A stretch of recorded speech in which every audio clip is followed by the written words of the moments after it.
kabla ya kifo chake, wakati alikuwa ametuletea vitambaa hivi vya altare. Wakati huo nilikuwa nimeagiza mavazi ya mapadri kutoka Nairobi, na yalipofika, yalichelewa kufika kwa sababu ya usafiri. Yalifika jana wakati najiandaa kwa misa hii, mavazi haya yakafika, na nikachukua moja, nikasema halitatumika, litatumika kwa mara ya kwanza katika misa ya mheshimiwa kwa heshima kubwa aliyompa Yesu Kristo.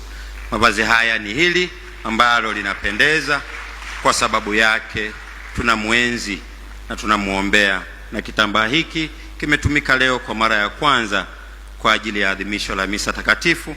Hivyo basi, hiyo yote ni viashiria kwamba mama yetu hajapotea, yuko mbinguni. Amina.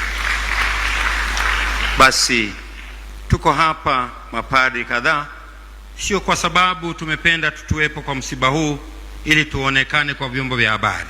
Hapana. Mama huyu ametukuza kila mmoja wetu. Tunajua Mama Maria, Bikira Maria ni mama wa mapadri, lakini yeye mpenzi wa Mama Maria, yeye alikuwa pia mama yetu. Kila mmoja wetu ameguzwa kwa namna moja au nyingine kwa mapadri waliopo hapa.